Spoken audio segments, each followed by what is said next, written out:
Hello everybody, my name is Mario, your local wannabe filmmaker, movie watcher, and pizza maker. You wanna know a topic that nobody seems to talk about on YouTube ever? Superhero movies. Let's also talk about a superhero that nobody ever seems to talk about, ever. Spider-Man. Alright, jokes aside, I've wanted to take a look at this movie ever since I started back my channel in March. But I also didn't want to because I did know that everybody talked about superheroes, and Spider-Man was and still is one of the most popular superheroes to talk about ever. But to hell with it, the Sam Raimi trilogy are one of my favorite movies to watch of all time. They all, yes all, put a smile on my face when I pop them in the Blu-ray player. These movies, including with some others, are the reason I'm sitting in this chair, a film fan and a filmmaker, and I need to show my appreciation towards these movies. One step at a time though, we're gonna look at the movie that arguably initiated this whole superhero craze that we've all come to know and love.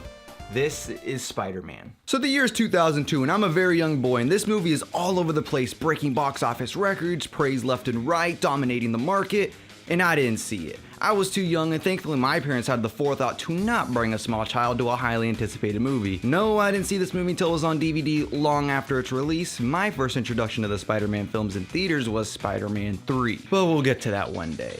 Oh, we will get to that one day. Every time I watch this movie, I get one emotion out of it. Happiness. And you're gonna hear me say that word a lot throughout this video. The colors, the tone, the cheese, everything about this movie puts me in a great mood no matter the situation I'm in. I attribute this to Sam Raimi's directing, which was not Sony's first pick actually. You see, back in 1999, James Cameron was the director of choice to helm the film. Eventually that wouldn't happen, and there was a line of other directors including names like David Fincher and M. Night Shyamalan. Alas, none of these choices happened, and Sam Raimi would be chosen in 2002, aiming for a 2001 release, which we all know was not the case as the film would eventually come out in 2002. Not a whole lot of backstory is needed with this movie because, well, it's freaking Spider-Man. The nitty-gritty comes in the film, and we're gonna jump right into it. As someone who does not like opening credit sequences, I never skip the Sam Raimi opening credits. The music, the nostalgia, I'm not even going to pretend to be unbiased. I eat this right up and I cannot get enough. The movie actually begins, and our introduction to Peter Parker is him gushing over his lifelong crush, Mary Jane Watson. As he's chasing the school bus he's clearly late to, and everyone on the bus is laughing at him, except her, but even the bus driver.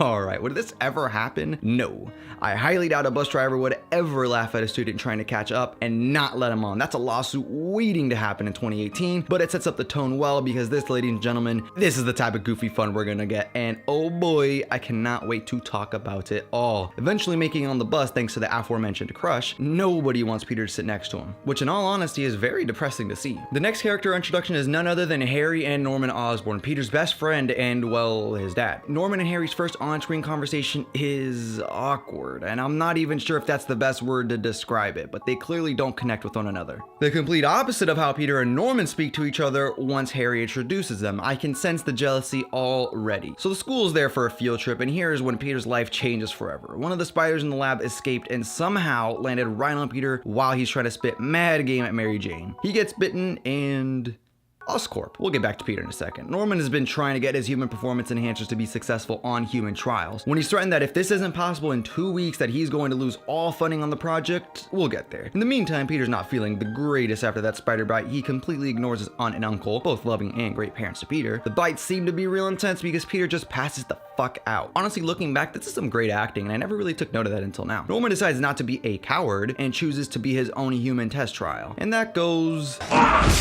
Alright, seems like Peter just needed a good old nap because this dude is ripped as hell, has 20/20 vision. I wish I could get bit by that same spider right about now. At this time is when we're getting little hints of the exact powers Peter's going to get. Chasing the bus and that paper sticking to his hand? Not only are objects sticking to him, he has insane reflexes, shoots webs out of his wrist, and has the strength of a god. Impressing your crush and beating the hell out of your bully? Not too bad for a spider bite if you ask me. By the way, I love these two scenes. They bring such a smile to my face when I watch them anyways. After that whole escapade, Peter runs off in an alleyway because why not? And this is the first time where he actually uses his powers in the Spider-Man way you've come to expect. Wall climbing, web slinging, sort of. All that euphoria leads to one of the many Peter and Mary Jane scenes, talking about their future after high school and whatnot. But hey, at least Peter's actually talking to her for once. You gotta give him that. Witnessing the cool ass car Flash has and the non-existent one Peter doesn't have, his mission is to buy a cheap car and impress the love of his life. So what to do? Part-time job, maybe cut lawns, walk dogs?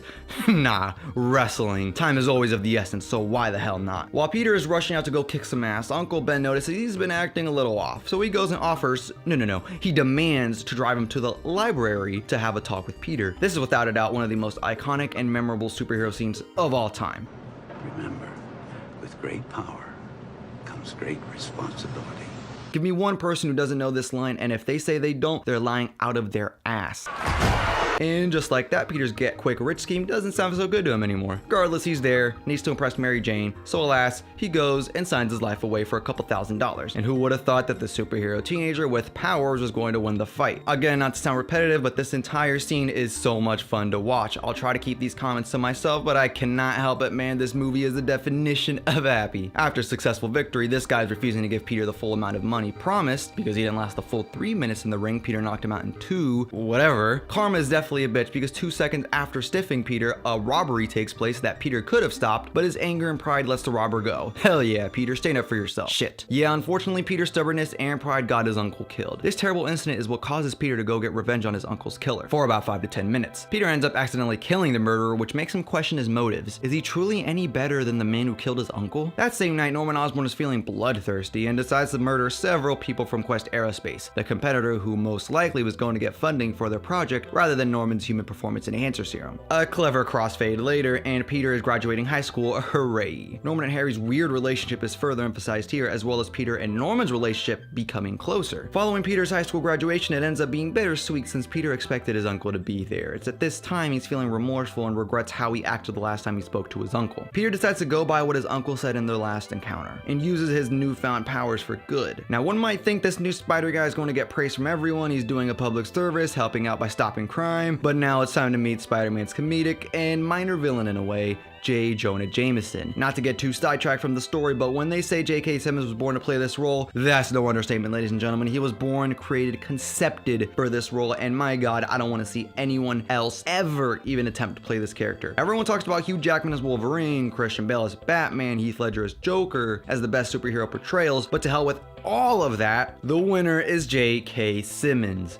Alright, back to the story. J. Jonah Jameson is convinced that Spider-Man is a public menace to the city of New York and does no good for anybody. His lifelong goal is to give Spider-Man a bad image. The only issue is it is incredibly hard for anyone to get a clear shot of Spider-Man, but there is somebody out there good enough for the job. More on that later. Peter ends up running into MJ after she gets off work, and she begins to explain to Peter that her and Harry are now dating. Obviously, Peter finding this out through her and not Harry is going to cause some tension between the two friends. Peter gets fired from his job and is on the hunt for a new one. Conveniently, he stumbles across the Daily Bugle ad, and considering he has a clear advantage of taking photos of Spider-Man, why the hell wouldn't you take that opportunity? And that's exactly what he does. He's excited to get some extra cash and doing it easily, but once he learns about the titles Jameson is going to give his photos, his excitement diminishes. Kinda. Money is still money, so hell, I'd still take the photos, criticize me all you want. So while Peter gets a new job doing some easy shit, Norman gets the opposite. He learns he's getting fired from his own company, which, knowing how the Serum made him act previously, safe to say some shit's about to go down. And shit goes down. Like 5 minutes after this scene, the Unity Day Festival is up and running, singing happiness, all that jazz. Then what the audience thinks is a part of the festival, the Green Goblin comes out and kills the same guys who fired Norman from Oscorp.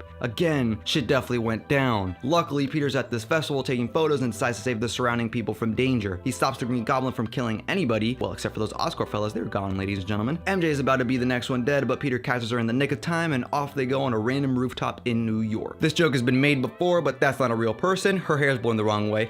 They actually talk for the first time, and Peter refers to himself as Spider-Man. That still sounds badass, and not gonna lie. I'm convinced Willem Dafoe is the only person who could pull off scenes such as this. Anyone else and it would look weird. The Green Goblin is now essentially a part of Norman, an alter ego if you will, talking to him in his head, controlling his actions. The plan isn't just to kill Spider-Man, it's to make him an ally. Rather interesting plan and not the typical villain plot. The Green Goblin pays a visit to the Daily Bugle and threatens Jameson to tell him who's the guy taking the photos of Spider-Man. We realize Jameson has a heart since he won't give him Peter's name. Then Spider-Man shows up to the rescue. Norman makes Spider-Man sleep.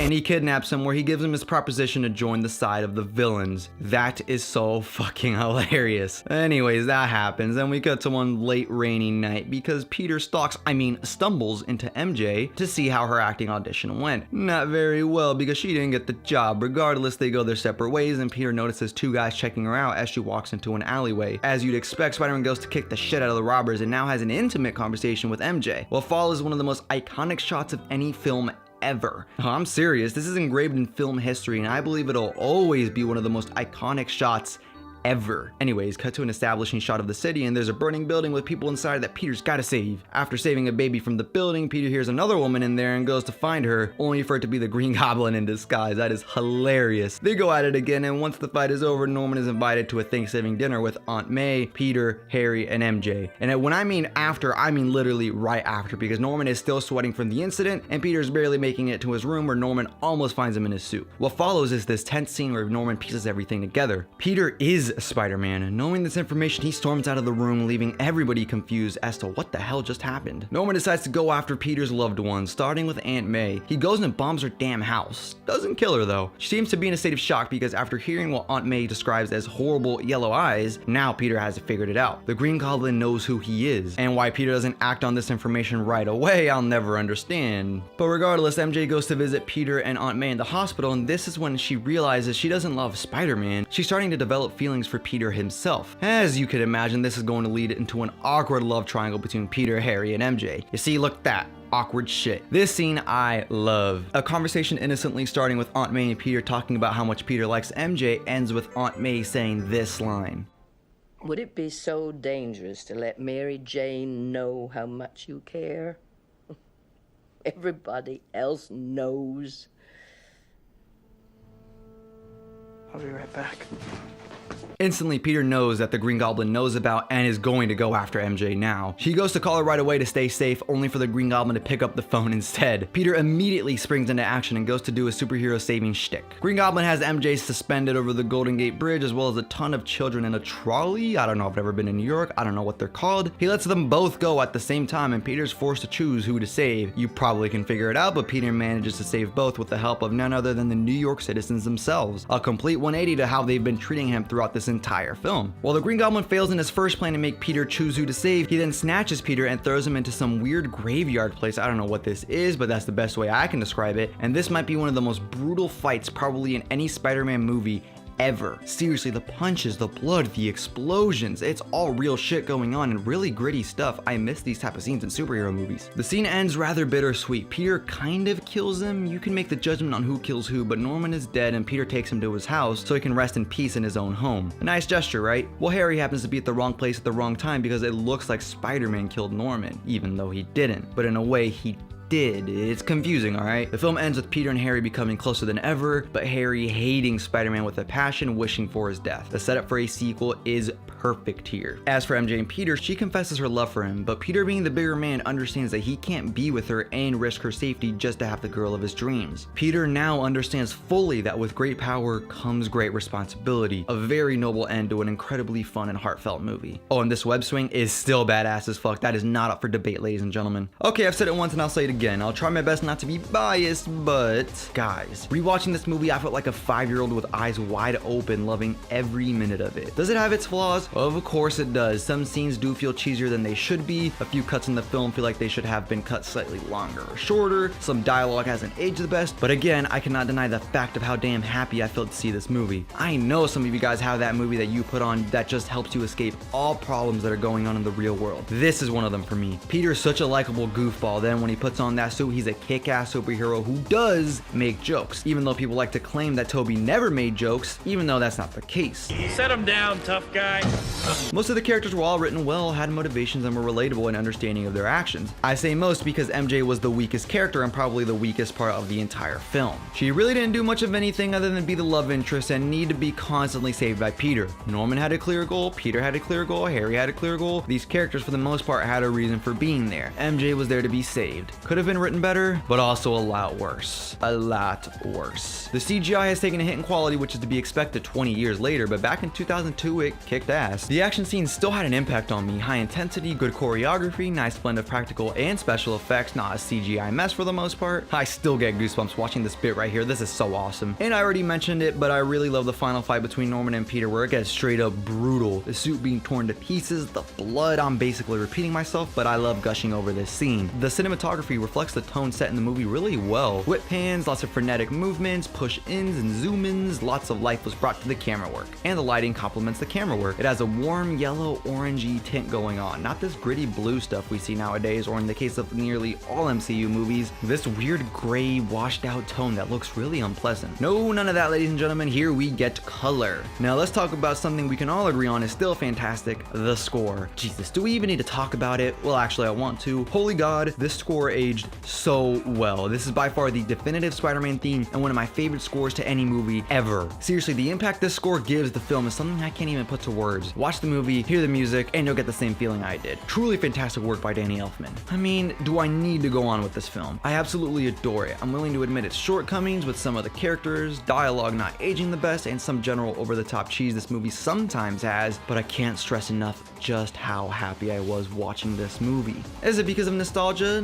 I would say no. The movie, I believe, is still great, and any lover of film will understand its story structure is great and follows your basic 3-act structure. The shot composition is well done and does some unique things, such as the newly invented spider cam that was made to get those crazy shots of New York, and the film will make you feel emotions and make you care for the characters. It's a great movie, but my absolute love and adoration for it, yeah, I'll go ahead and admit that probably stems from nostalgia, but hell, at least I'm admitting it. I knew this video was gonna be a bit on the longer side, but I didn't care one bit. Eventually, I'll look at the other Sam Raimi films. As far as The Amazing Spider-Man or Spider-Man Homecoming, probably not. I'm not the biggest fan of those movies, and here on this channel, I like to keep things positive. I don't know if you've already noticed that by now. I want to apologize for the gap in videos because school is kicking my ass, and along with work, extracurricular stuff, just living my own life, it's taken a hit on how often I can make videos. But I can assure you I will keep making them no matter how long it takes me or how long the gap is between videos. They will always be made. With that being said, I hope you guys have a good day, good afternoon, good night, and I hope to see you around sometime.